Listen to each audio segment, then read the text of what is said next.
ng Abril. Paano gumagawa ang pananampalataya?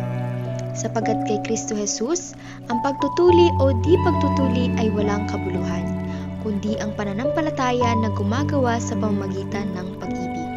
Galatia Kapitulo 5, versikulo 6. Pinakita ni Kristo ang kanyang dakilang pag-ibig para sa atin sa pamamagitan ng pagbibigay ng kanyang buhay upang hindi tayo mapahamak dahil sa ating mga kasalanan, upang mabihisan niya tayo ng kanyang kaligtasan.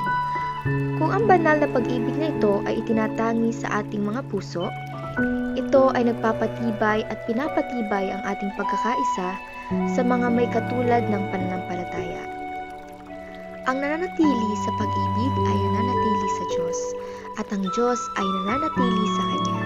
Unang Juan, Kapitulo 4, versikulo 16. Ang pagpapalakas ng ating pagmamahal sa ating mga kapatid ay nagpapatibay sa ating pagmamahal kay Kristo. Ang prinsipyong ito ng pag-ibig sa Diyos at sa mga taong kinamatayan ni Kristo ay kailangan buhayin ng banal na espiritu at pagtibayin ng kabaitang pangkapatiran. Maamo, kailangan itong palakasin ng mga gawa na nagpapatotoo na ang Diyos ay pag-ibig. Ang pagkakaisang ito na nagdurugtong ng puso sa puso ay hindi bunga ng sentimentalismo, kundi ang paggawa ng isang nakakapagpalusog na prinsipyo. Ang pananampalataya ay gumagana sa pamamagitan ng pag-ibig at nililinis ang kaluluwa mula sa lahat ng pagkamakasarili.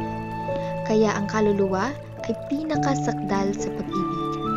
At dahil nakapagtagpo tayo ng biyaya at awa sa pamamagitan ng mahalagang dugo ni Kristo, paano tayo mabibigo na maging magiliw at mahabagin? Ang pananampalataya kay Hesus Kristo bilang ating personal na tagapagligtas, ang isa sa nagpapatawad sa ating mga kasalanan at paglabag. Ang isa na may kakayahanang mag-iwas sa atin mula sa kasalanan at umakay sa atin sa kanyang mga yapak, ay nakalagay sa 28 kabanata ng Isaias.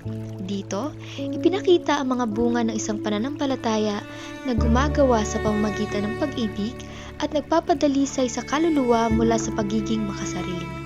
Ang pananampalataya at ang mga gawa ay pinagsama rito. Hindi ba ito ang ayuno na aking pinili upang kalagan ang mga tali ng kasamaan, upang alisin ang mabibigat na pasan at palayain ang napipighati at iyong baliin ang bawat pamatok? Hindi ba ang ibahagi sa mga gutom ang iyong tinapay at ang iyong dalhin sa iyong bahay ang dukhang itinapon? Kapag nakita mo ang hubad, takpan mo siya at huwag mong itago ang iyong sarili sa iyong sariling laman. Kung magkagayon sisikat ang iyong liwanag na parang umaga at ang iyong kagalingan ay lilitaw na madali at ang iyong katwiran ay mangunguna sa iyo. Ang kalwalhatian ng Panginoon ay magiging iyong bantay sa